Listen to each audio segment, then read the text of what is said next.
2, 1, és ha minden igaz, újra élő adásban vagyok. Hello, hello, sziasztok, kedves barátaim! Én Jani vagyok, és ez a Maja Games, köszöntelek benneteket. Itt tartunk a Victoria 3 gameplay sorozatunk 10. részénél, Poroszországgal, ahol keservesen, de vívjuk a francia, spanyol, amerikaiak ellen való háborunkat. Mindjárt mutatom nektek, hogy miért, csak pont ez nem érdekel engem itt, hanem a saját háborúm érdekel. Tehát a német-római császárságnak a területeiért, és hogy az, hogy egy kicsit megszabdaljuk a Franciaországot és Spanyolországot is. Na, lássuk, hogy hogy állunk. Az előző rész végén elvileg megállapítottuk azt, hogy bizony az amcsik azok kiszállnának, most már elkezdenek majd kiszállni a buliból. De jó Isten, milyen pusztulat van. Azt a mindenségit. Ezek a területek nagyon kapnak. Ezek a területek itt nagyon kapnak. Jó, visszaverjük. Visszaverjük. Jó, mínusz 31 000. Mínusz 31 000, akkor viszont még inkább. Hello, sziasztok! Szervusz Richard! Szia! Szia, üdv újra! Szervusz Emenc! Szia újra itt! Sziasztok! Na! Itt mi újság? Ezt már itt elbuktuk végleg? Nem? Még mindig egy 51%, csak így nem tudja visszafoglalni. Nagyon jó, így megy a pusztulat. Nagyon jó. És a spanyoloknak nem akar csökkenni, ugye? Nem. Sajnos nem akar csökkenni, így meg 31 000-rel megyünk. Hát, jó. Jó, GDP-nk az most ugye elkezdett szépen beesni, természetesen. Hova kéne még katona? Igazából mindenhova kéne katona, tehát hogy most szépen komótosan. Puk. Ezt kimaxoltuk. Úgy, puk. És puk. Nagyon jó. Úgy. 200, csak 70.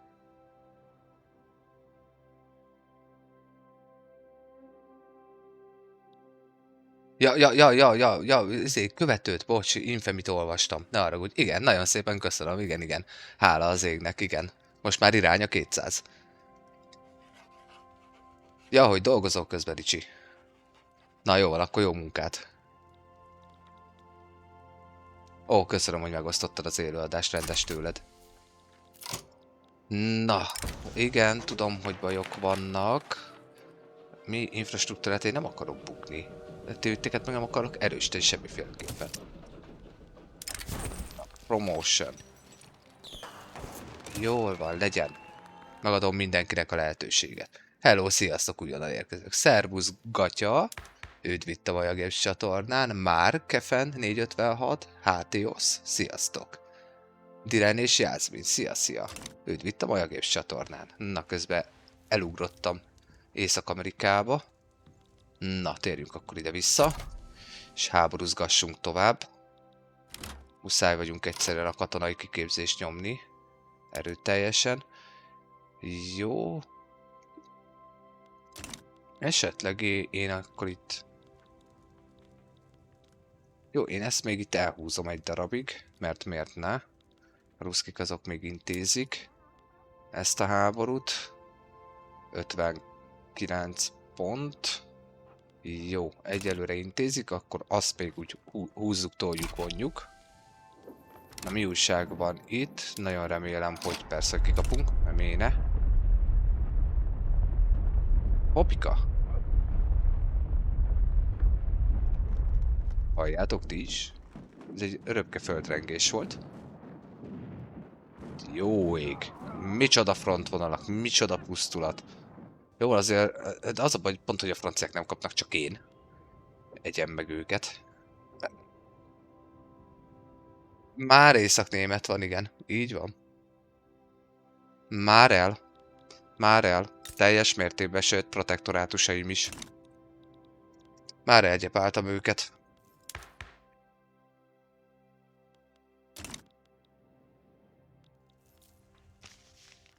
Már bizonyára.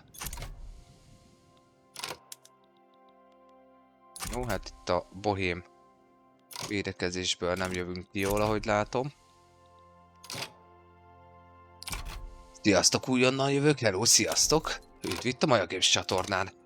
Na. Most akkor kibírjuk, vagy nem bírjuk ki?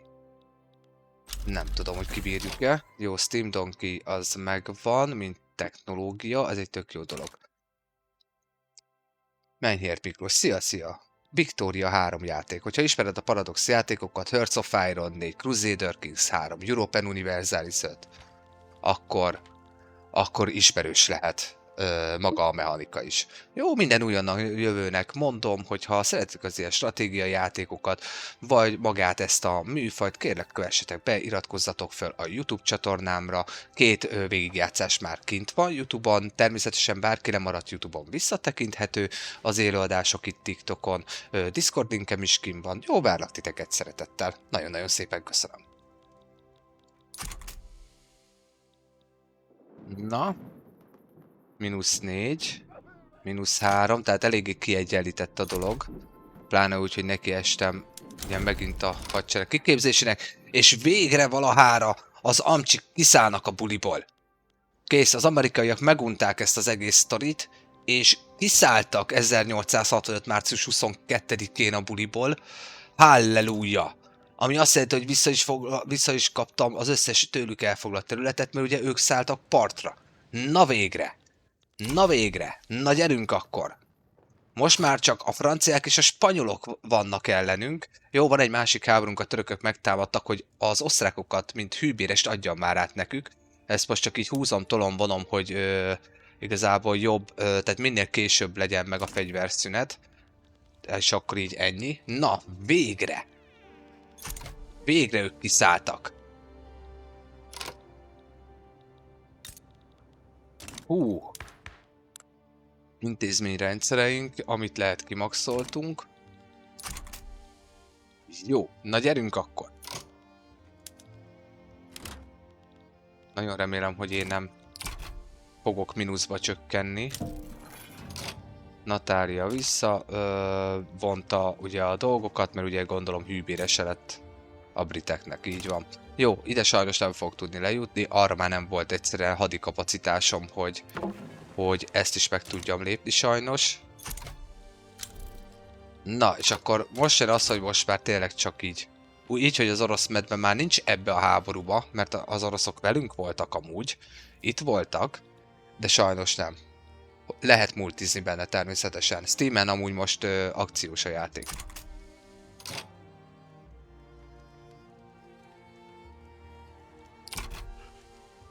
Üdv az újonnan érkezőknek is.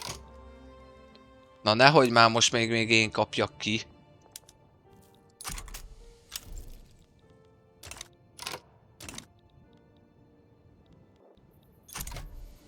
Hát lehet, hogy vissza kell vonnom a dolgot.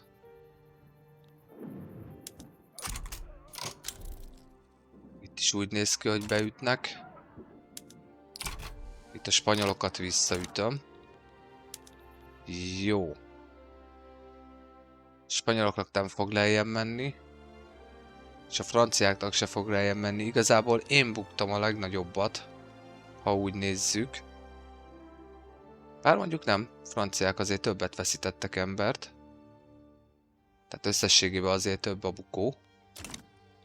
Jó, viszont Marokkóval amúgy nem ártana mondjuk elkezdenem javítani a kapcsolatot, mert Marokkó az nekem még a későbbiekben jól jöhet. Sőt, Marokkó. Mi lenne, ha én így katonai hozzáférést is adjál nekem? Tessék, ez itt 62%. Na? Mit szólsz, Marokkó?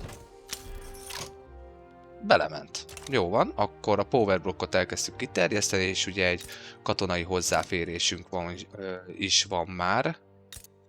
Itt még mindig megmaradt az 50%-os elfoglalás, hála az égnek. Maja Games, ugyanúgy. A bióba fönn van a YouTube linkem is, csak sajnos nem működik a link, mert még a TikTok nem engedi. Mert még kicsi vagyok, még Kezdőtartalomgyártó vagyok, és még az is maradok valószínűleg 3 évig. Ó! Itt miért van forradalom? Na jó. Én szerintem ezt a háborút nem erőltetem tovább, erre jobban föl kell, hogy készüljünk. Azt látom. Na, hölgyek, urak, mit szóltok, hogyha megpróbálok békét kötni?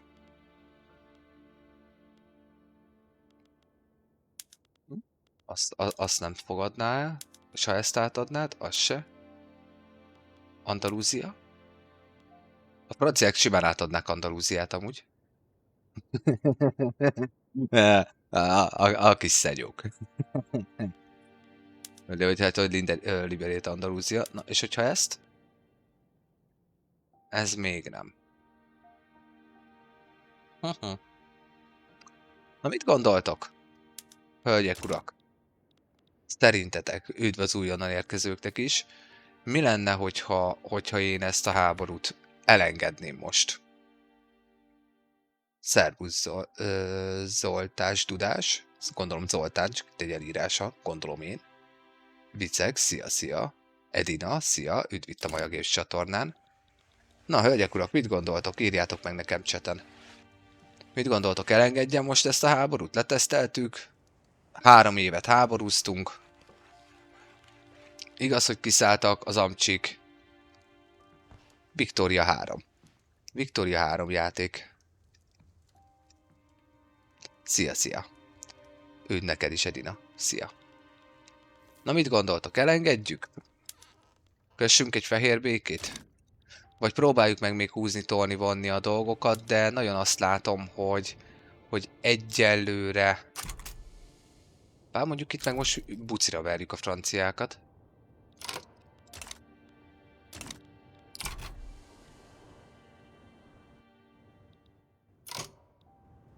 Legyen béke. Miklós azt mondja, legyen béke.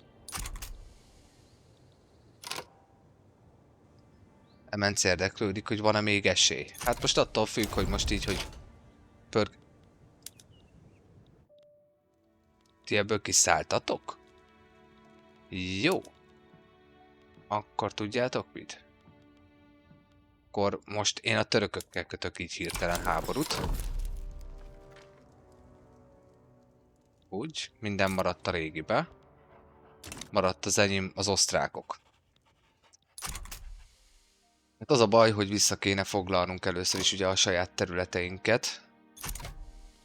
És utána lehetne akár támadásba rendülni, de az a baj, hogy szét van verve a hadseregünk. Tehát annyira nincs emberei ellátmánya magának a hadseregnek, hogy... Húha! Ja, igen, mert itt valamelyiknek kiadtam parancsba. Ja, igen, neked. Neked adtam ki Andalúziát. Na, akkor ezt most visszaveszem.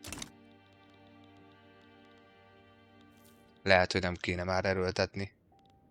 Poroszországgal vagyok, vagyis az Észak-Német Szövetséggel, mert azóta már megalapítottuk az Észak-Német Szövetséget. Ráadásul itt Bohémiában van egy lázongás, ami nem feltétlen érintene engem.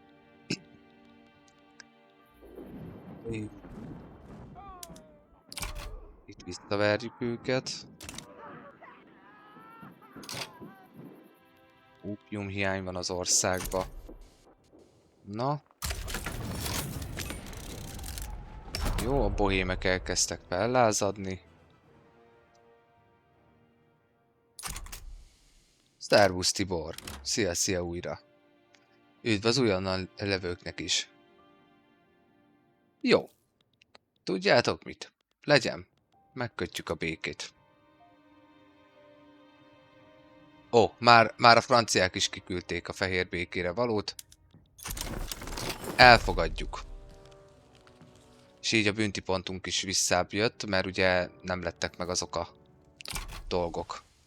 Jó, most a hadsereg szépen átvezénylődik ide erre a frontra. És a teljes hadseregnek azt mondom, hogy... Ja, hogy itt meg nincsen már megint nincs emberke. Figyelj, akkor te leszel az új generális itt. És kapsz egy kinevezést. Jó, támadj, támadj, támadj. Jó, itt a cselázadást azt leverjük. Támadj. Úgy, a többivel nem foglalkozunk. És amint nincs mozgósítva a hadsereg, onnantól kezdve már jobb lesz az élet.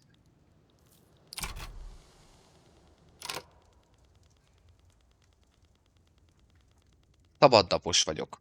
Szabadnapos vagyok, délután 4-re megyek a gyermekért az iskolába.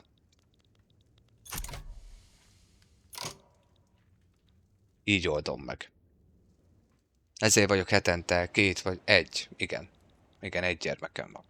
Ezért oldom meg úgy, hogy amikor szabadnapos vagyok, és senki nincs itthon, ugye majd jön a nyári szünet, ez már egy érdekesebb sztori lesz, akkor játszok 1-2 napot, akkor élőzök, veszem fel a felvételeket, csinálom a háttérmunkát, amiben nagyon sok dolgom van, és ennyi.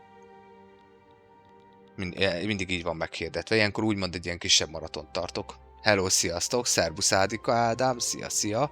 Üdv neked is itt újra, vagy újként a Maja Games-en. Sziasztok, közben nézem a chatet. Szóval ez nagyjából így kell elképzelni.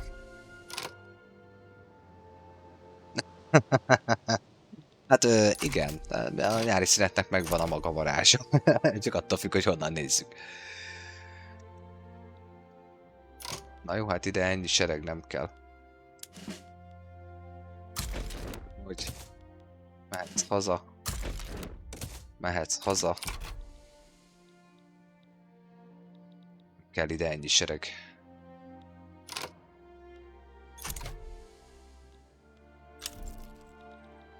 Híha.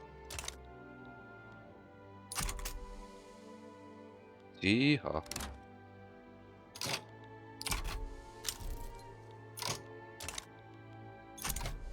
Na gyerünk, daráljuk be őket gyorsan.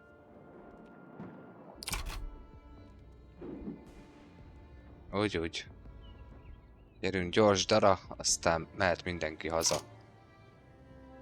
És olyan államcsődbe leszünk, gyerekek, éjjel a csillag. Úgy, köszönöm szépen. Bohémia egy fokkal jobban szeret most már engem. Na, álljon vissza a piac. Nem fog visszaállni a piac. Jó, hadseregre ezt visszavesszük. Sőt, ezt is így. És akkor jöjjön az a csúnya mozdulat. Paf. Eljött a pillanat, hogy muszáj vagyunk a gazdaságra újra elkezdeni fókuszálni. City Skylines. Na most ezt így hirtelen nem vágom. Olyan hallottam már róla, Riárd, amúgy szia újra. Közben látom, hogy még jöttél. Hallottam már róla, de így nem néztem még utána. Hogy az is Paradox játék. Na, akkor ennyivel vagyok lemaradva. Én lemaradtam az alap Paradox játékoknál, ugye a TK3, EU5, Victoria 3 és Hoinis Terralis sorozatnál, de ugye természetesen több játékuk van. Érdemes rájuk csekkolni mindenféleképpen. Jó, akkor kezdjük itt egy kicsit rendbe vágni a dolgokat. 1, 2, 3. Jó, meg kell a bürokrácia is. Rálesek, majd aztán megnézem. Ugye most elvileg ezen sorozat után elvileg itt elvileg Hearts of Iron-ra kellene áttérnem, volt egy ilyen ígéretem. Hát nem tudom, hogy ezt még hogy fogom kivitelezni úgy ténylegesen. Na, az 14. Hát ez hihetetlen. A tiétek nem akar csökkenni. Úgy, katonai hozzáférést kérek. 20%. Az igen. Jó, akkor a belgákat másképp fogom megoldani. Jó, ti elkezdtetek végre csökkenni. Elkezdem a befolyásomat egy kicsit ráerőltetni itt a többiekre. Ó, az osztrákokat kéne még. Azt már elkezdett csökkenni.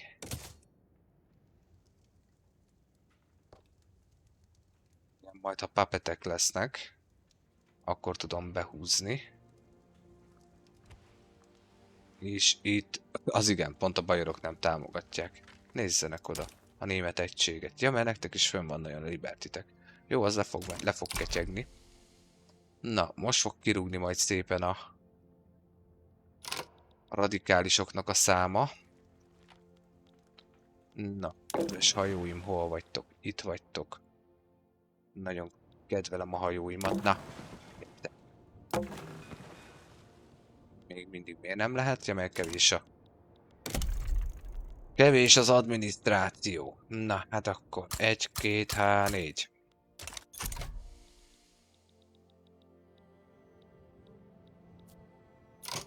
Jó.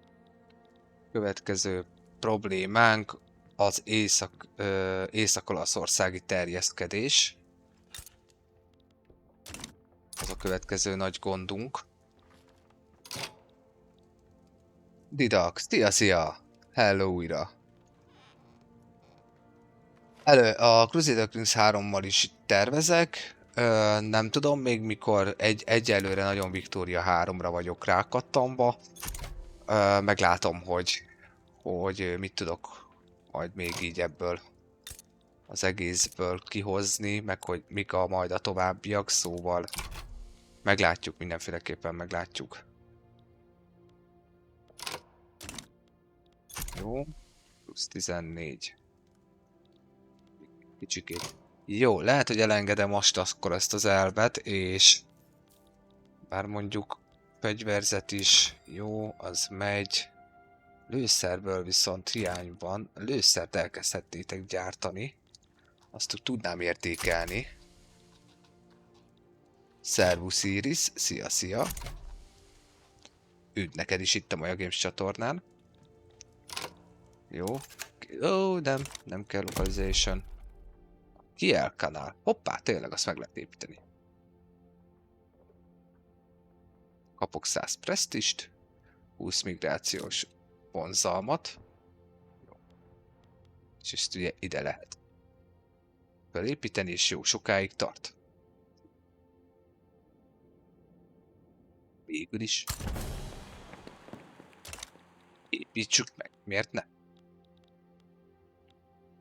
Miért ne?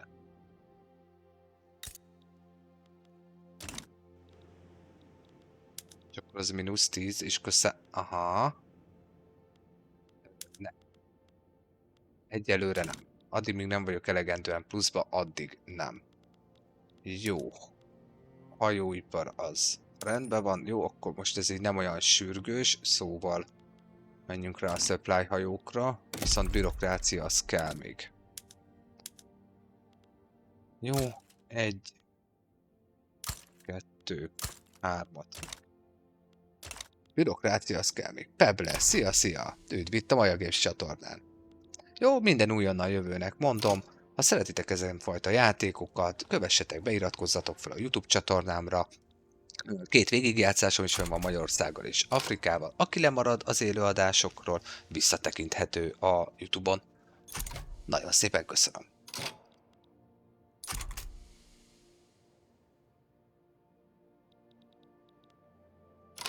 Jó, igen, ezt most már itt elkezd. Amúgy furcsa, tehát ugye meg sincs építve.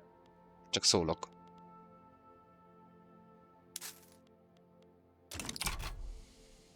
Most ez egy játékbug?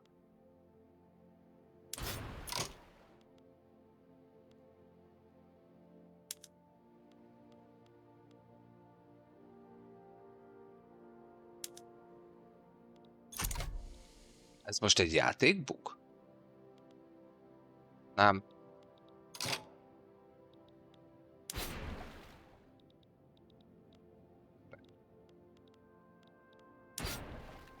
Jószt.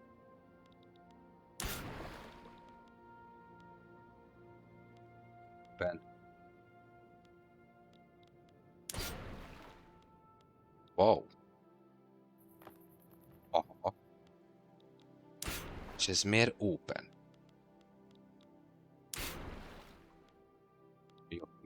Tudjuk. Victoria 3 játék. Ha ismered a Paradox játékokat, Pebble, akkor ismerős lehet a játék. Crusader Kings 3, European Universalis, Stellaris. Tehát ezen gyártótól van maga a játék. Jó, el kell kezdenem a befolyásomat növelni itt a többieken. Jó, ezt úgy megadhatod, azt úgy értékelem. Rád már nem kell befolyást növelnem. Próbált megér. Ez megvan, ő meg elutasította, jó. Baden. Van hozzád befektetési jogom. Na lássuk. Nagyon gyors építkezéseket. Mondjuk mint a szilket. Badenben nem lehet. Livestockot, azt viszont lehet. Ide is lehet, meg ide is lehet. Banánt azt nem lehet. Cukrot nem lehet. Borotykát, azt is lehet.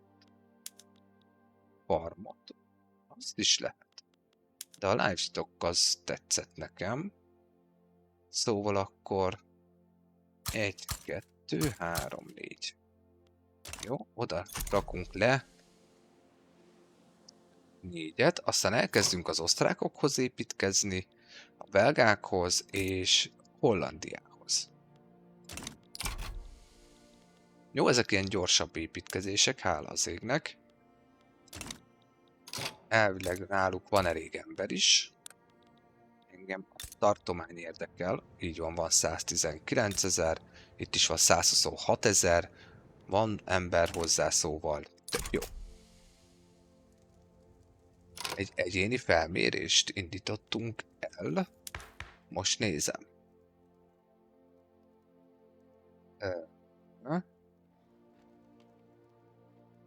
Milyen játékot szeretnél látni? Aha, értem. Oké. Jó, köszi szépen, hogy elindítottad. Király, jó fej vagy. Kinek mi lenne az igény? Panorbis, szia! Üdv neked is itt a Maja Games csatornán, és a többieknek is. Gerg bátyás, szia! És aki ott fölötte van, tudom, hogy ő is beszokott nézni, szia! Neked is üdv! Újra itt a Maja Games csatornán.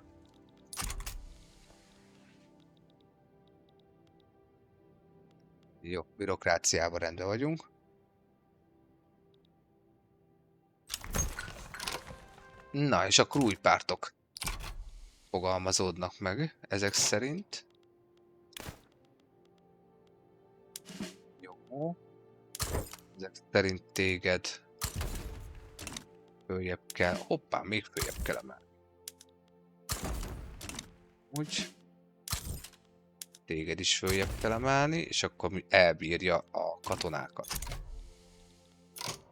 Na, hadseregben azért egy majd 400 000 főt fogunk azért tudni kiállítani. Világ második legnagyobb hadserege a miénk. Na muta. Franciáknak 366. Oho, lázadáson Indiába, most nézem. Csihű, britek kapják az ívet, jó van. Most el vannak foglalva magukkal. Ezt a szavazást én majd fogom valahol látni a végén? Ricsi. Na, ennyire értek a TikTokhoz, csak szólok.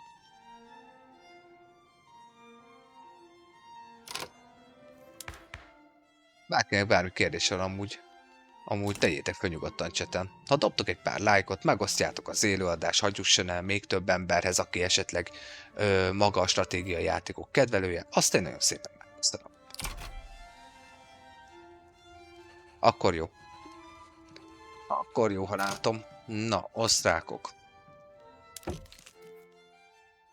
Kérek egy katonai hozzáférést is tőletek. Württemberg. Veled már nem tudok boltolni semmit.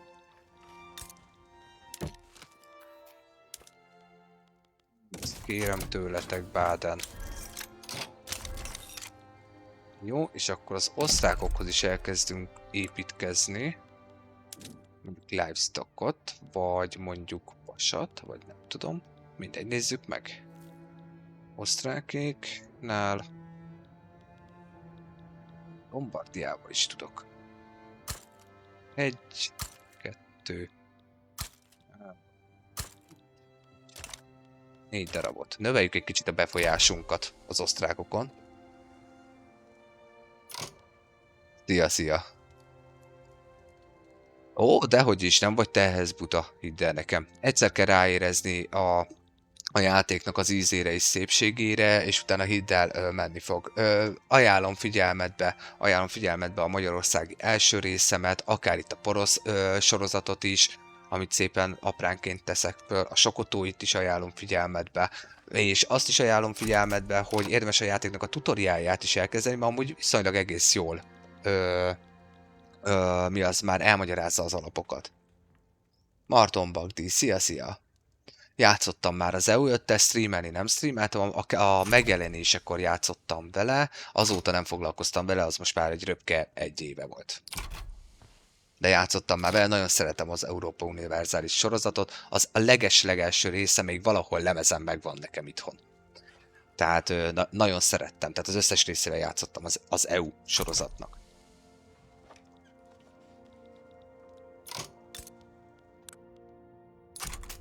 Nem. Befolyást fogunk növelni. Befolyásomat növelem rajtad. Veled javítjuk a kapcsolatot, mert miért ne? Jó, és a bünti pont az nem egy. Jó, meg kell fognunk a gazdaságot, muszáj vagyunk ezzel foglalkozni, nem tudunk mit csinálni. A 4 is nagyon jó volt, azzal is nagyon sokat játszottam, ugye azt az úgymond mana rendszert ugye használja, az Europa Universalis 4, szóval azzal is nagyon sokat bohóckodtam, és lehet vele ám bohóckodni, amúgy a mai napig, azzal a játékkal. Én a CK2-vel is nagyon, tehát a Crusader Kings 2-vel is nagyon sokat játszottam, érdekes mechanikák voltak abba is. Figyelj, az 5 az most már ugye a populációra fókuszál. Itt a Victoria 3-ba lehetett amúgy pont megtanulni előtte, mielőtt az 5-öt kihozták, úgy ténylegesen, hogy is működik az, hogy ténylegesen a lakossággal lépsz kapcsolatba. Tehát itt a populationre, hogyha rámegyünk, most mit tudom én, most pont itt vagyok, tehát ugye itt a popok, tehát a lakosságnak mindenféle kénye, kedve, igénye, mindenféle érdekes dolga van, és akkor lehet itt aztán mazsolázni ám mindenen, hogy milyen statisztikai ablakok vannak, szóval itt aztán szűrhetsz a mindenfélére is, és meg lehet nézni, hogy akár kultúránként is nekik milyen itt van például, tehát alapfő population, és egy adott tartománynál például, és akkor meg tudod nézni, hogy mire van igénye. És akkor itt ezen tartományon belül azt mondja, hogy neki erre van mindenre igénye, és mind nagyon olcsó, szóval ők rettentően boldogok, mert itt az alsó osztály, a földművesek azok nagyon jól élnek. És akkor ugye ez igazából összességben nem kell ennyire mélyen belemenni, tehát ezt azért is mondom, mert az EU5 is egy kicsit hasonló már mechanikailag a Victoria 3-hoz, mert ugyanazt a motort kapta igazából meg, mint a Victoria 3, de mégis azért van különbség. Tehát hát na, ezt tudom így neked így elmondani, tehát érdemes ezt is kipróbálni, azt is kipróbálni, és akkor igazából tényleg rá kell egyszer érezni. De mindenféleképpen javaslom a saját videóimat is, meg a játéknak mondom a tutoriálját. Tehát az alapokat tök jól elmondja. Tehát tényleg tehát egy gazdaság beindításához tényleg az 10 perc alatt össze lehet rakni, szóval nem mert az alapokat, jó? Hozzáteszem alapokat. Jó, de itt akkor tessék, akkor így újfent mindenki, aki itt van, akkor elmagyarázom az építőszektor és az alapgazdasági mechanikáját a játékba. Tehát alapesetben a kezdetek kezdetén, pláne hogyha nem nagyhatalommal, vagy ha nem mondjuk a magyarokkal kezdesz el játszani, mert te az 1848-at szeretnéd majd lejátszani, előbb megcsinálni, később megcsinálni, akármit csinálni, teljesen mindegy. Ez nem mód. Mire gondolsz, Miklós, hogy ez nem mód? Tehát ez nem moddolt, ez a full DLC-vel való Victoria 3 játék. Tehát az összes DLC-vel, jelenlegi legfrissebb verzióval. Tehát itt nincs benne semmi mod. Visszatérve, tehát alapesetben. A legegyszerűbb dolog, amit nézitek, a Construction Sector. A Construction Sectorra érdemes itt fölül rászűrni. Tehát ugye építkezés, Construction Sector. Mindig ugye az állami dolgokat nyitja meg alapesetben fülön a játék. Itt, ha rászűrtök, látjátok, hol lehet a legolcsóbb a dolog, és hogy van-e hozzá képzett munkaerő. És akkor azt mondom, hogy én ide szeretnék lepattintani egy Construction Sectort. Itt a játék le is írja, hogy ez nagyjából mifán terem, és mennyibe fog kerülni. Ugye ennyibe fog kerülni azért, mert ennyibe kerül nálunk a fabrik, a wood, az iron és a tools.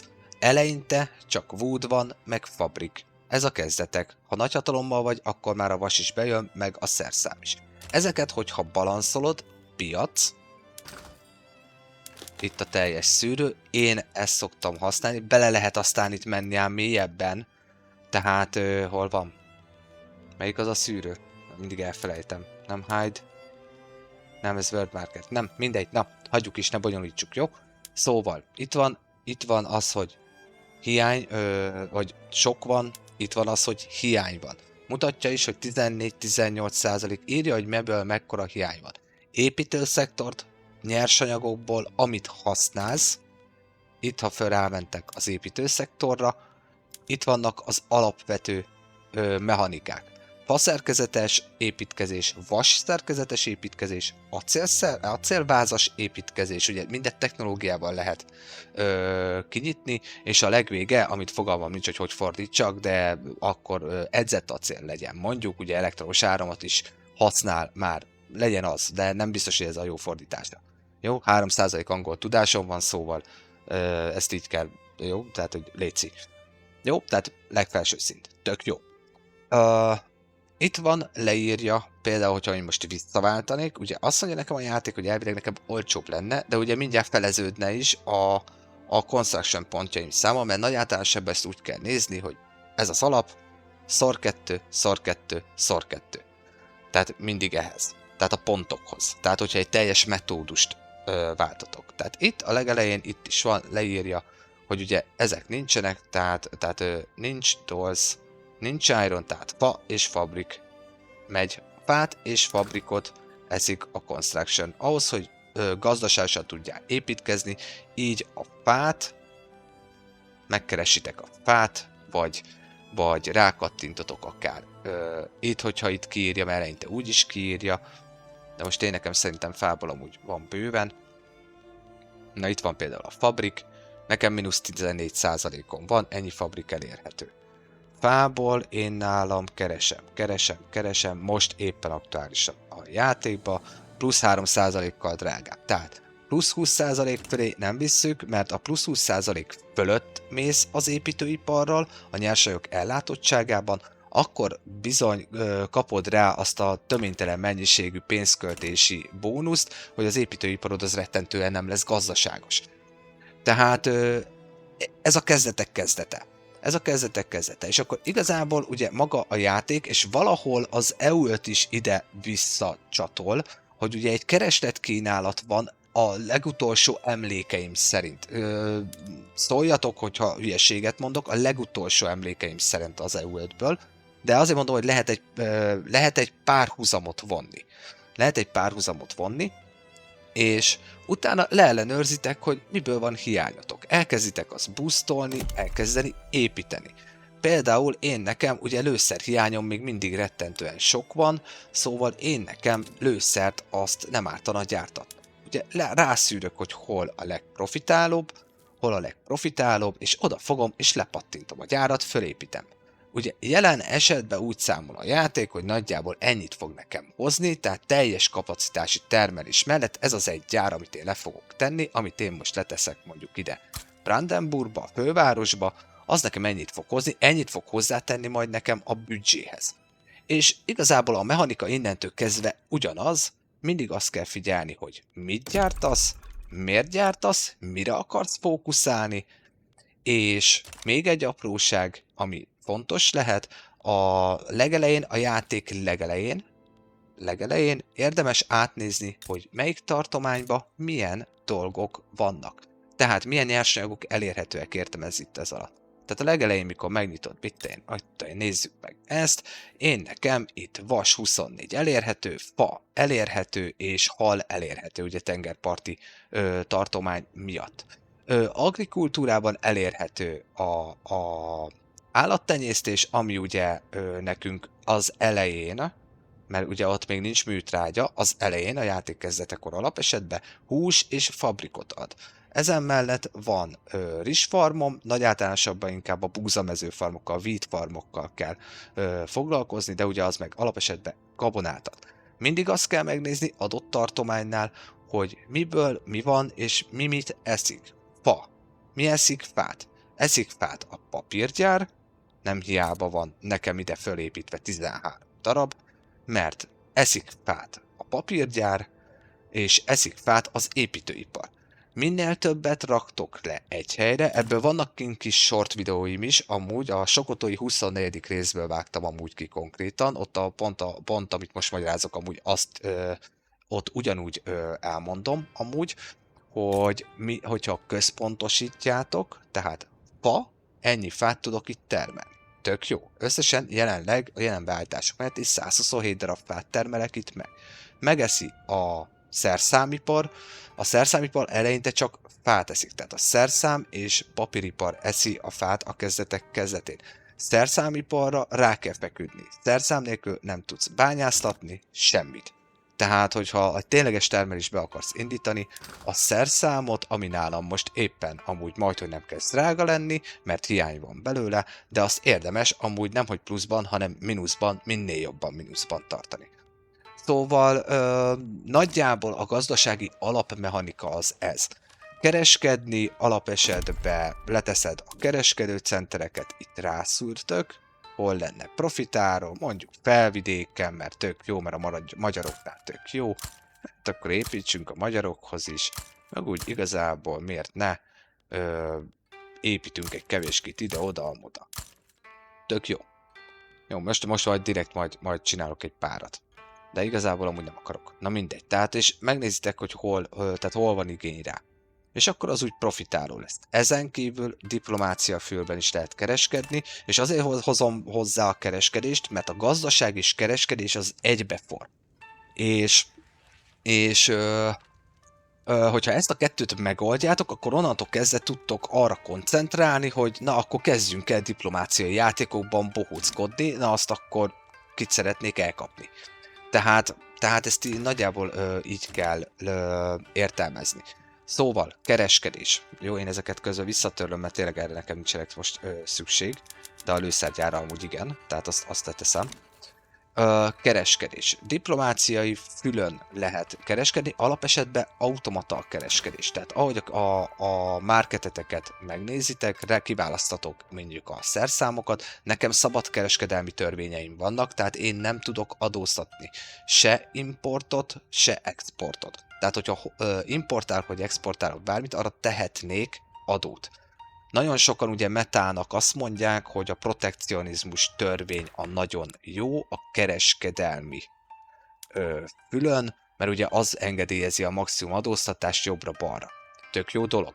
Én most a szabadkereskedelmet választottam, hát ha egy kicsit jobban mennek a dolgok. Szóval visszatérve a marketre kiválasztjátok, és akkor ugye itt ezt is meg tudjátok csinálni. Kevés van, hiány van belőle, kezdjétek el államilag támogatni, hogy hozzanak be. Mert ugye a lejjebb nyomjátok a piacotokon az árát, az adott terméknek, hiába támogatod meg nagy büdzsével, hogy már pedig az állam támogatja, hogy hozzá be, tehát Arias, hogy a kereskedőknek megérje a dolog. Szerbusz Pósa Csaba, szia, Victoria 3 a Paradox gyártásától. Tehát ez is egy mechanika. Ám diplomáciai fülön, tehát megnyitják, akármelyik nemzetre rákattintotok, például Oroszország, ugye általában az információs füllel kezd.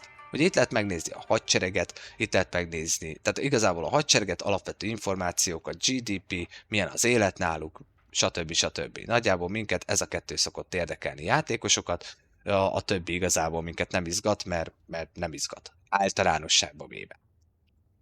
Ja, nincs mit.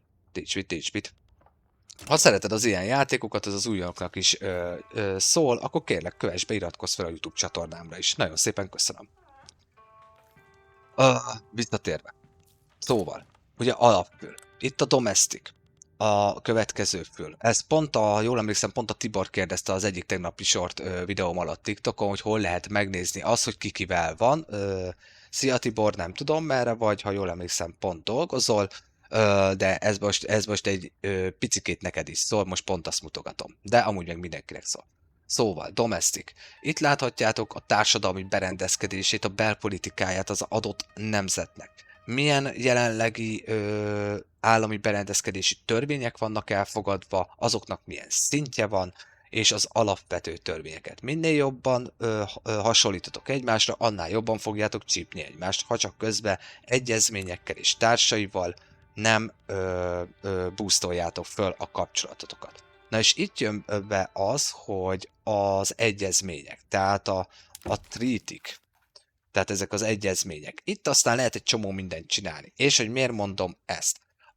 Ugye a kereskedelemre visszacsatolva, akármelyik nemzetet megnyitjátok, itt van a good transfer. Tehát azt mondom, hogy én nekem szerszámból nagyon hiányom van, keresek egy nemzetet, aki mondjuk hajlandó lenne nekem adni valamit, hát a ruszki speci pont nem akarnak nekem adni semmit, de tételezzük fel, hogy mondjuk a leadnél ez itt zöld pipa új lenne, akkor azt ők hajlandóak küldeni. Rákattintasz, állítgatsz itt a mennyiségen, amíg zöld, meg kimaxolod a legtöbbet, hozzáadod, és utána megpróbálod megkötni. Van egy ilyen gomb is, hogy azt mondja, hogy hát nem akarom én ezt elfogadni, mert azért nem, de azért hajlik rá, mit tudom én, -40 mondjuk az elfogadásait. Akkor itt be tudod ezt nyomni, hogy ezt hogy lehetne úgy betenni, hogy ezt elfogadja, és azt mondja, hogy ugye hajókkal is bizniszelhetünk, mert most már az új verzióban hajókkal is bizniszelhetünk, és azt mondja, hogy itt az automatán beállítja neked, hogy akkor ilyen dolgokkal. Hát természetesen mi ezt sehol nem fogjuk elfogadni, tehát ennyi. Tehát itt tudtok akár ingyen nyersanyagot szerezni egy adott nemzettől, értelemszerűen akkor onnantól kezdve nem árt, hogyha nem rúgjátok össze a port velük. Na, nagyjából úgymond ilyen mini tutoriálként így hirtelen ennyit terveztem, most így mondani, de ezek tényleg csak a nagyon alapok, meg ezek azok az alapok, amiket én így összeszedtem. Szervusz! Stili, szia! Van bizony 1848-as esemény, hát pont azt az időszakot érjük, Kossuthék időszakát a játékba, pont az iparosodás korát dolgozza fel. Van ám, és variálhatod ám többféleképpen. A magyar végigjátszásomat a YouTube-on azt ajánlom figyelmetbe, kérlek, iratkozz föl oda, is, kövess be itt is engem, egész kis poénos sorozat lett. Még hogyha nem is olyan komoly erőt képviseltünk, de ha jól emlékszem, nagyhatalomként zártunk ugyanúgy Magyarországgal. De van. Na, oké. Na, akkor az osztrákokhoz beépítkezünk egy kicsit, és akkor innentől kezdve úgy néz ki, hogy csak Gold Coast-ba találtunk rubbert, alias gumit. Nagyon örülök neki. És ez hol van? Ja, a dánok. Jó van, oké. Itt mi történik? Senkinek nem fizetek semmit, bürokráciát se fizetek, akkor inkább összerugom a portfelet. Na, most ugye felépítettem 4 darab állattartó telepet az osztrákokhoz, de sajnos az még mindig nem nyom eleget a landba, hát egy picikét elkezdett nyomni, hogy gazdasági befolyásom legyen fölöttük. Itt azért ez most már csökkenget. Hát ez meg stabilan tartja magát. Muszáj lennék őket is valahogy meggyőzni, hogy jó legyen. Legitimitás -5. A legitimáció azért az már csökkent rendesen. Ja persze, hát meg hülyére adóztatom a jó népet. Jó, nem baj, összerúgjuk a port. Így van. Fönn van bióba is a linkem, csak nem működik linket. Mert a TikTok még nem engedi, meg kicsi vagyok.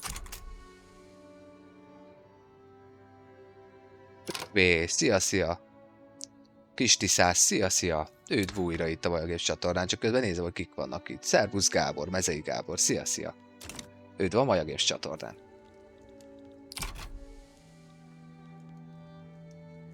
Hűha. Mert töltődik. Ja, mert várjatok, mert én nekem meg közben itt a haditengerészetet is boostolom. De jó, akkor ezek szerint rendben van a haditengerészet. Hogy légy szíves az összeset egy helyre rakni. Szépen be vannak dokkolva a drágáim. Kis elavult hajócskák, de viszont katonákat viszont már tudnak vinni. Mert arra feküdtem rá, hogy transporthajók legyen, tehát egy 39 000 fős sereggel azért már lehet menni inváziós hadjáratra. Ja jó, oké. Köszi. Köszi, Szili.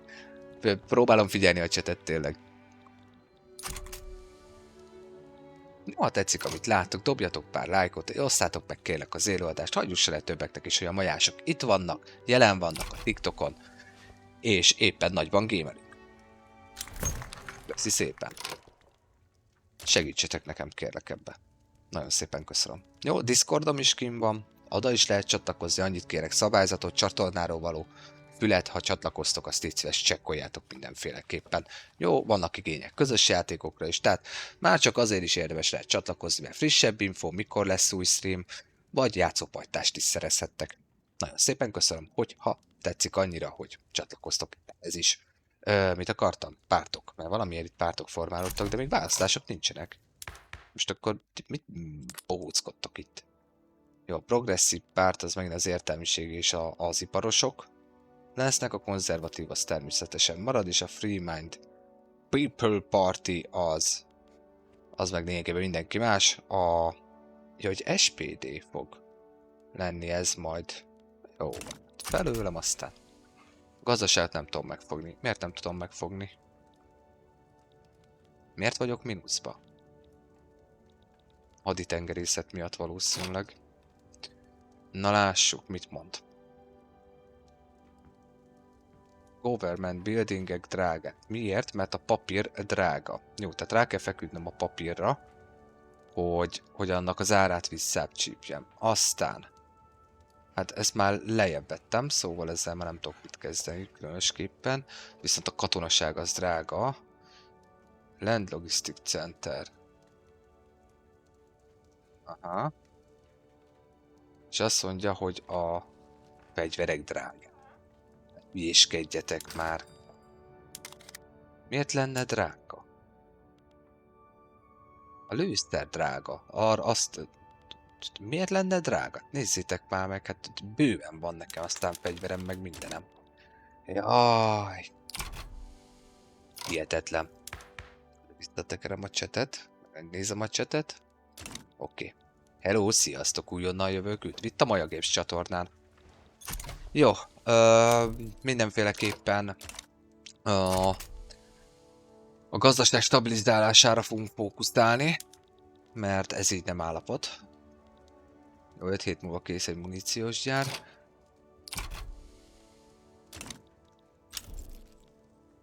Következő 3 év, tehát szerintem az 1870-es évekig valószínűleg itt a gazdaság stabilizálásán és itt a többieknek a behúzásán fogunk gondolkodni. Na. Magyar fundamentalisták. Figyelj, én hajlandó vagyok. Nem. Én ilyet szeretnék tőletek. -81. Miért nem? Ugye ez is egy játékmechanika amúgy.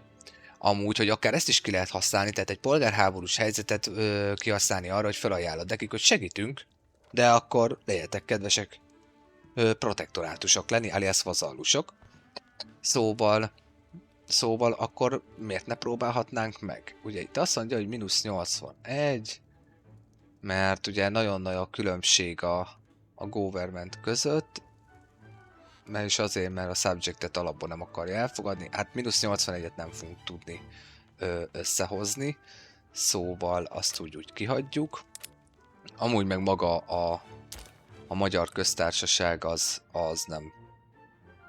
Avram Iancu, egy romániai származású miniszterelnöke van, ő ráadásul egy történelmi személy ebből a korból, itt a játékban. Szóval Ő irányítja most jelenleg a Magyar Köztársaságot. Szép. Szép. Jó, hát akkor ti ezt lerendezitek, ezek szerint. Obligationért semmiféleképpen nem, tehát én semlegességet mutatok a dolog iránt. Na jó, csak azért nem, hogy hát ha a törökök véletlen beszállnak, mert nem szeretném, hogyha a törökök is itt lennének, mert ha megnézzük, akkor nem, hát akár így is lehet megnézni, de ha így saját magunkra rákattintunk, nagyjából mindenki utál minket a ruszkikon kívül. Szóval Tripolitánia meg pedig, ja tényleg Marokkó. Szevasz Marokkó. Figyelj már. Veled amúgy egész jó kapcsolatom van. Mi lenne, ha a buliz, beszélgetnénk egy olyat, hogy defensive paktum. Ajánljunk fel nekik egy védelmi egyezményt, csak biztos, ami biztos. Ajánljunk. Ajánljunk. Nem baj az, hogyha itt azért itt délen itt valami azért akad. Ezzel lekéstünk, ide már nem fogunk tudni beugrani. Hiába van befolyásunk. Sajnos nem fogunk tudni beugrani. Bár mondjuk azt még megleshetnénk, hogy tudunk-e valakit behívni. Wimburg. Mesélj, 20% hogy elfogadja. Tessék, én kiküldöm. Visszautasította Wimburg. Hát, legyen így.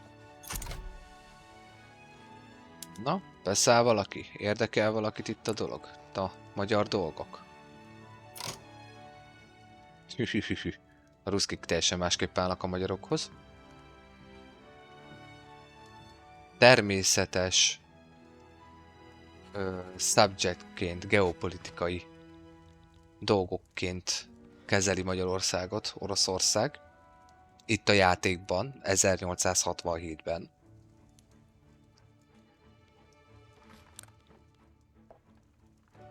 Jó, hát akkor oké.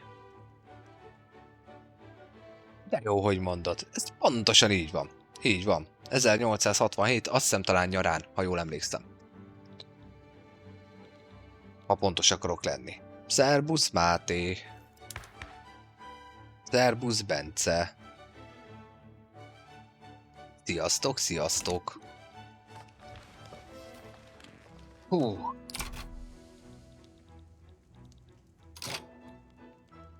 Hát csak plusz 5. Ahhoz képest, hogy építkeztem hozzájuk is, plusz 5. Ezek megy fölfele. Na jó. Kicsit lejjebb kötyek.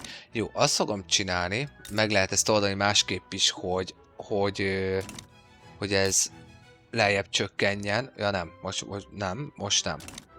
Jó, akkor nem. Ez nem így van. Úgy lehet, hogy a hajóipar is valószínűleg viszel nekem pénzt. Már csak azért is viszel pénzt, mert én támogatom a hajóipart, és én arra emlékszem, hogy támogatom a hajóipart. De most már elvileg van annyi hajóm. Na, mindjárt plusz 3000. Na lássuk, hogy itt mennyire fog ez megváltozni. Elkezditek tényleg kirúgni az embereket?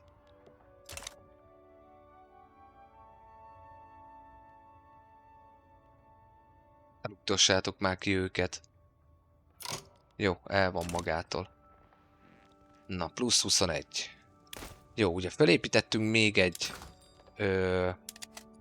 lőszer ellátó üzemet, és ugye egy picit, csak egy picit, de azért segít a dolgokon.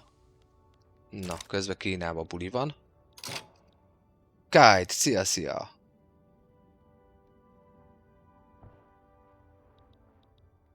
Szerbusz Géza, az Észak-Német Szövetséggel vagyok, vagyis Poroszországgal. Igazából az már lényegében megtörtént. A franciákkal pont háborúztam, de nem bírtam behúzni. Pont az előző részbe háborúztam, és talán ebbe a részbe kötöttem meg hogy hívják ott? A fehér békét, mert nem bírtam se gazdaságilag, se katonailag. Most éppen arra gyúrunk, hogy meglegyen a sorozó bizottság technológia, vagy na értitek? Tehát az a lényeg, hogy a kötelező tehát a 6 kötelezettséget szeretném törvényileg bevezetni. Sorkatonaság, na, csak eszembe jutott végre a neve. Tehát a sorkatonaságot szeretném bevezetni, ami hatalmas boostot ad a kiképzésre. Ennyi. Tehát most jelenleg nyugiba vagyunk egy kicsit, mert a büntipontunk az már nagyon fönt volt, most így ezáltal, hogy nem sikerült, mert egy francia, spanyol, amerikai tengelyt blokkot próbáltunk megverni, nem sikerült, figyelmetlenségből se sikerült, sajnos az amcsik partra szálltak itt Hollandiánál, tehát nem sikerült sajnos. Ennyi. Tehát igen.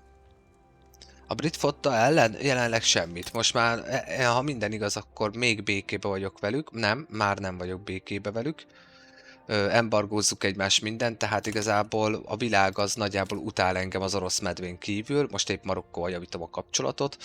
Ő lesz még itt az egyetlen egy nagy segítségem, így a végjátékra majd. Azt nézem, hogy itt Szián meg a többiek is tökre kedvelnének, meg itt India is amúgy kedvelne. Ennyi. Tehát így szövetségből nagyjából ennyit. Még majd lehet, hogy a magyarokat behúzom magam mellé, mondjuk abból nem tartok sokat. Ennyi. Tehát jelenleg a brit flottával igazából nem tudok mit kezdeni, tehát 142 hajója van, nekem 40 hajón van, abból is igazából 25 az, mi az már, hadseregszállító hajó, tehát igazából semmi erőm nincs jelenleg. Technológiában követem őket, hála az égnek, tehát lemaradva technológiában nem vagyok, azért most már terjed a modern vas hajózás, tehát valószínűleg a britek azért előrébb vannak. Nehéz ügy. A hajózás az nagyon nehéz a játékban.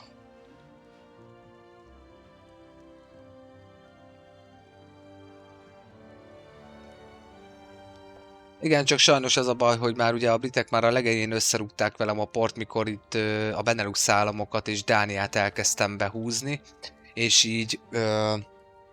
így Kaid igazából elkerülhetetlen volt, hogy már a játék ezen szakaszában már ennyire mi az, már összerúgjam a port velük, szóval Urbex Hungary, szia, üdv neked is itt a Maja Games csatornán. Igazából a játék lényege és célja, amit te magadnak kitűzöl. A Paradox játékokban ez a szép, hogy választasz egy nemzetet, vagy tudom én, Madagaszkár, és 600 féleképpen végig tudod játszani a játékot. Tehát attól függ, lehet alapvető achievementi játékkampányokat indítani, hogy hegemóniára, gazdasági célokat akarsz elérni, ilyesmi, de igazából azt csinálsz, amit szeretnél. Jelenleg az én célom, ahogy meg van hirdetve is, igazából a World Conquest, tehát a lehető legtöbb államot a játék végére szeretném behúzni magam alá. Itt sajnos most megrekedtem, mert ezt a háborút győztesként akartam megvívni, hogy haladhassak tovább, de sajnos a francia, spanyol, amerikai hármas az megállított engem itt Elzász-Lotaringiánál is itt hollandiai partraszállással, tehát így jelenleg ez így nem sikerült. Szervusz Géza újfent. Szia Dani.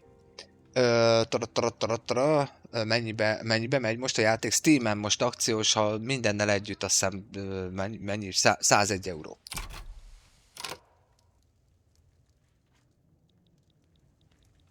Hát jelenleg a gazdaságot próbáljuk pofozni, az a helyzet. Igazán nincs mit. Jó, minden újonnan érkezőnek. Mondom, hogyha tetszik, amit láttok, szeretitek egyáltalán a stratégiai játékokat, magát a Victoria 3-at akár, stb., akkor kérlek kövessetek be, iratkozzatok fel a YouTube csatornámra, a YouTube-on már 2 végigjátszás fönt van, természetesen aki lemarad az élőadásokról, YouTube-on visszatekinthető, fönn van a Discord linkem is, arra is lehet csatlakozni, annyit kérek, hogy szabályzatot csatornáról való füleket azért azt lessétek át, akár frissebb infók, Discordhoz való csatlakozás, játszópajtás találás, lehet ilyen is, olyan is haszna. Nagyon szépen köszönöm. Kellene egy erős szövetséges, hát igazából az oroszok az egyetlen szövetségesem, és az a baj, hogy még ugye a játék mechanikailag egyetlen egy szövetséget tudsz kötni, tehát rendes katonai szövetséget, mindaddig, míg nem kutatjátok ki multi szövetség technológiát. Nem. Mi a felét kutattam? Human Right, az nem érdekel. Nem. Ez kell nekem. Na szóval, visszatérve. Tehát, hogy amíg ezt nem kutatjátok ki, addig egyetlen egy szövetségnél többet nem tudtok csinálni. Human Right, ha már itt tartunk, egy kis mini tutoriára. Human Right az két dolgot is felold, és ezt le is írja, és ezt érdemes észben tartani. Ugye itt a feminizmus, a női egyenjogúság elindul. Itt lehet a legjobb iskoláztatási törvényt a gyermekeknek már beállítani, megtörvénykeztetni, és ugye itt van a multikulturalizmus és a teljes szólásszabadság is, és itt oldja fel a munkavállalók munkavédelmi jogokra való törvényt és a nyugdíjrendszert is. A másik, amit szerettem volna mondani, ami nekem már ki van kutatva, ez a Civilization Mission. Ez azért kell, mert például kétféleképpen lehet gyarmatállamot csinálni a játékba. Például elfoglaljátok Kongót, és azt mondjátok neki, mint például, amit én csináltam itt, csak roppantúl nem csinál semmit Tidor, amúgy, mert elvettem a holland birodalomtól Tidort, hogy azt mondjátok neki, ez az egyik, tehát elfoglaltok egy létező nemzetet, átmentek a domestic fűre, és azt mondjátok neki, hogy légy hogy kedves, vezess be a gyarmatosítási törvényt. Bevezette, hurrá, tök jó, kezdje el gyarmatosítani. Kutyafülét semmit nem csinál, mert gondolom a malária büntetés miatt nem tud haladni, de ezt mondjuk akár egy ilyen államocskánál, mint Beninnél, vagy itt Kongónál, ezt már meg lehet akár lépni. A másik, hogyha gyarmatosítotok, és itt szaladtok, itt mit tudom én, elfoglaljátok itt ezt a teljes tartományt, ugye régiókra van bontva a dolog, és egy régión belül egy nagyobb szeletet kiharapsz, akkor felajánlja a játék majd itt a diplomácia fölben, itt a létrehozhat nem elengedhető nemzeteknél, hogy mit tudom én, van egy ilyen akárki. Mondjuk rákattintok Frankfurtra, és nem release subject lesz, hanem lesz elvileg egy harmadik opció is, sose így csináltam, csak azért mondom, hogy, hogy, hogy ez egy kolóniai, tehát gyarmati állam lesz, tehát kolóniai adminisztrációval fog rendelkezni. Mint például itt elvileg képkolóni, ha minden igaz. Brit birodalomhoz tartozik, így van, koloniál adminisztráció. Jó, tehát az a törvény kell, tehát az a kutatás kell hozzá, hogy ilyet tudjatok létrehozni, addig csak úgy tudtok mókolni vele, gyarmati államot idézőjelben összehozva, hogy elfoglaltok valakit, és úgymond megadjátok neki, rákényszerítitek a törvényt, és hogy akkor kezdjen el gyarmatosítani. De az a törvény kell hozzá.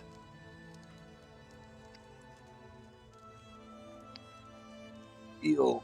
Várjatok, meg közben lemaradtam. Levshot, szia. Üdv neked is. Itt a Maja Games-en. Várjatok, pörgetem vissza egy kicsit a chatet, mert közben annyit magyaráztam, hogy közben lemaradtam.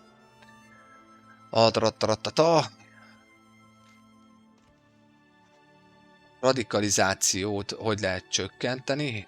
Age of History-t nyomtam, Géza mondja. Igen, Máté Dani megválaszolta lényegében, alacsonyabb adók, jobb életkörülmények, ezzel lehet csökkenteni a radikálisokat. Benne van az is, hogy maga a kormányod legitimizációja fönn legyen. Itt van, hogyha 90 fölött van, ott van, hogy mindjárt lojálisokat kapsz még bónuszba.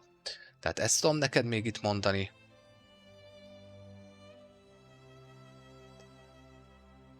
És törvényekkel és eventekkel is, igen. Így van. Hát az ottománok azok még igen, azok... és hát igen, törvényekkel is lehet akár. Törvényekkel, várjatok, törvények. Életszínvonal. Ja, igen, jaj, hirtelen akarom mondani. Az állami, az egészségügy. Törvényekben az egészségügy rendszerével lehet még az életszínvonalat növelni, és akkor tehát azzal is növelni az életszínvonalat, ami boldogságot okoz, ugye. Mi van még, amiről lemaradtam?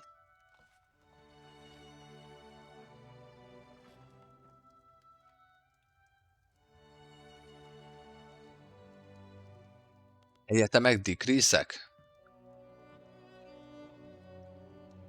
Kérlek szépen benneteket, ne ajánlgassatok a cseten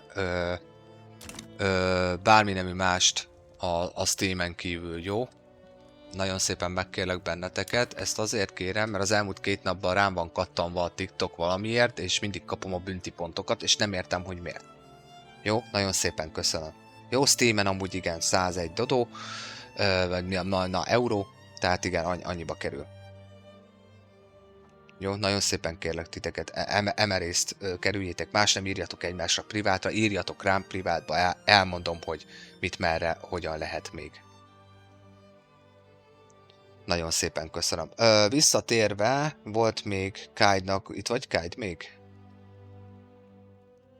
Itt vagy Kaid, nem vagy itt?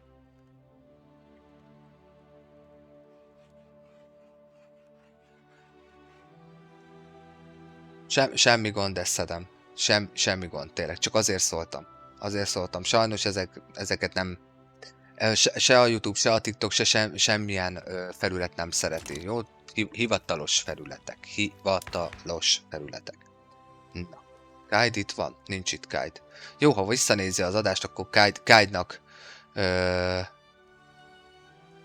Kaid, ez kérdésedre a válasz, és szól egyben mindenkinek is, hogy egyetemek, hogy nem, még az egyetemekre nem jöttél rá, és a decrease-ekre se, hogy működnek. Jó, ezt elmagyarázom, és utána valószínűleg a részt le fogom zárni, és szusszanok egyet, és utána indítom majd a következőt. No, egyetemek.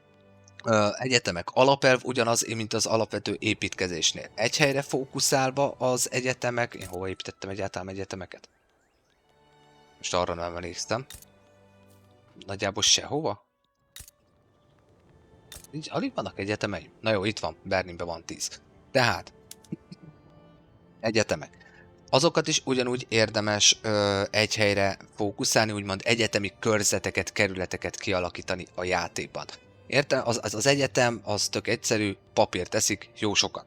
Tehát papírgyár mellette az egyetem, tök jó dolog, fenntartásával nem lesz olyan különösebb probléma. Ugye papírüzem mellé fa kell, ezt már beszéltük nagyjából egy 20 perccel ezelőtt, tehát érdemes úgy kinézni hozzá a helyet. Ugye itt jön be az Economy of Scale, tehát 10-ként adja a játék a bónuszt, és ezt technológiával még lehet növelni, most nekem itt egy 10%-os bónuszom van, mert ugye én még azt hiszem talán az első szintű ekonominál tartok, vagy csak azért nem, 10-nél adja, utána azt hiszem 20 és 30 a vége. Tehát 30 egyetemem lenne itt, akkor az még plusz 30%-ot jelölne. Decrease-ek. Tehát ugye ezek az állami ilyen belső törvények, amiket így fel lehet használni, ugye azok authority pontból mennek. Az authority pontokat nagyon nehéz szerezni, leginkább akkor van a legtöbb, hogyha egyrészt kapsz eventből, másrészt megkapsz, hogyha minél autokratább állam vagy a játékban. Tehát akkor van igazából a legtöbb. Itt a törvényekkel és államformákkal tudsz így bohóckodni, hogy akkor hol, mennyit kapsz, miért kapsz, érteszel a monarchiába lehet egyik legtöbbet kapni. Szóval amúgy a teokráciába is lehet, most ugye behozták ezt az új social monarchia dolgot is, még nem próbáltam. Tehát itt a törvényekkel lehet itt mahinálni. Ez az egyik fele, hogy lehet kapni, a másik meg mondom eventekből. És akkor itt vannak a lehetőségek, törvényekkel eleinte egy-kettő nincs meg, mint például a katonai kiképzési ilyen plusz bónusz és társai, amúgy. Igen, így van. És akkor igazából végignézed, promote social, ugye az edukációt és a qualification, növeli a qualification az, hogy szakképzett munkaerőd legyen az adott dolgokhoz, adott gyárakhoz, bányába, akárhova, és akkor igazából ezeket így le lehet pakolászni, mindenhol írja, hogy mennyibe kerül, ez 100-ba kerül, ez 50-be, mindenhol megvan, és úgy értelemszerűen, hogyha mondjuk egy bányavárost építették, egy bányatartomány, nekem például ez itt egy bányatartomány relatíve, azért mégiscsak 20 vas van itt lenn, én mindjárt rádobtam itt ezt a decrease-t, ami úgy, nem is ezt, hülye vagyok, ezt. Igen, mert ugye azt mondja, hogy a bányáknak egy plusz 20%-os termelési kapacitás növelés, tehát kiadást, tehát plusz 20%-a többet termel, na ez a lényege. Tehát, és akkor ezt rádobod, és akkor ezt így tudod kihasználni. Például van egy olyan, hogyha nagyon nagy a zavargás, a törmoly az adott tartományban, akkor itt ezzel tudsz egy kis rásegítést adni, meg az institutionnel, vagyis ugye a rendőrség, mikor már be van vezetve törvényileg, itt a rendőrség, akármelyik is, teljesen mindegy, hogyha magas szinten van, ugye az is segít ugye a zavargások elhárításában. Ugye minél magasabb a zavargás, annál kevesebb adó van, annál lassabb az építkezés, annál nagyobb a hőbörgés, annál nagyobb a radikalizáció. Nagyjából ezt tudom elmondani így egyetemekről és a decrease-ekről. No, közben, Hoi 4 lesz-e? Hát jelenleg Victoria 3 main vagyok, már ígéretet tettem Hoi 4-re, rég nem játszottam a Hoi 4-jel, előfordulhat, hogy a porosz végigjátszás után váltok egyet Hoi 4-re, már csak azért, hogy a Victoria 3-ban ne égjek ki. Nézem közben a Qing dinasztiát, és... Te ki vagy? Mancsú? Szerintem ezek a mancsuk lesznek.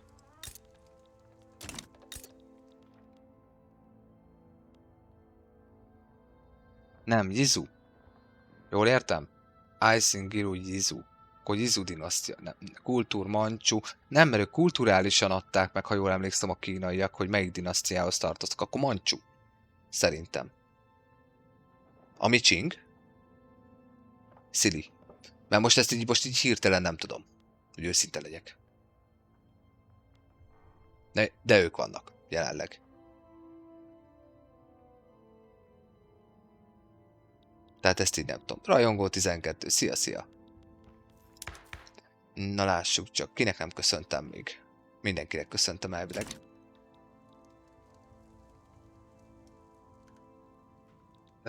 Jaj, közben kidobott egy pillanatra Ádám.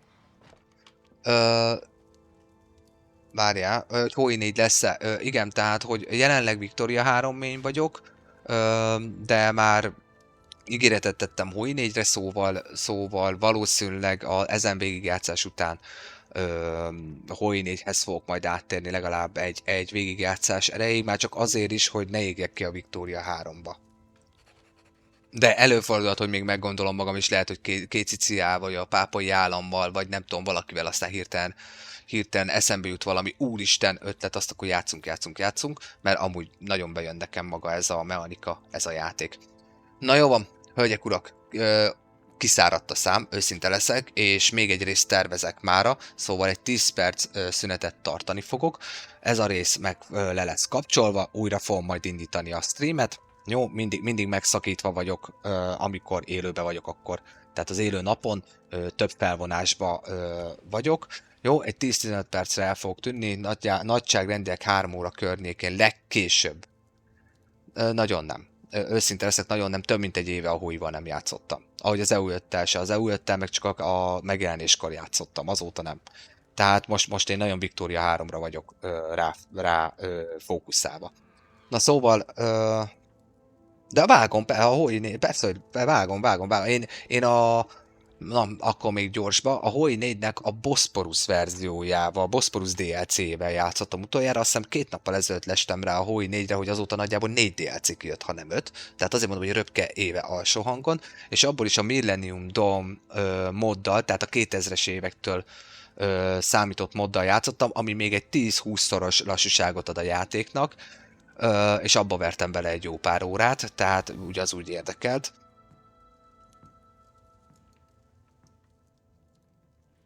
Kaiser fókusszal játszál? Hát majd meglátjuk. Na jó van, tényleg eltűnök. Most már, mert már a részem is nagyon sok lesz. Mert maga a rész hosszúsága is most már nagyon sok lesz. Na jó van, tényleg. Jó, egy 10 percet kérek. Köszi szépen, hogy itt voltatok, hogy velem tartottatok. Várok titeket vissza, legkésőbb 3 órakor indítani fogom a mai napi utolsó élőadást, és valószínűleg a hét utolsó élőadását is. Szusszanjatok egyet, legyetek jók, hisz tudjátok, Maja Games. Mondj igent egy kis kikapcsolódásra. Na, sziasztok!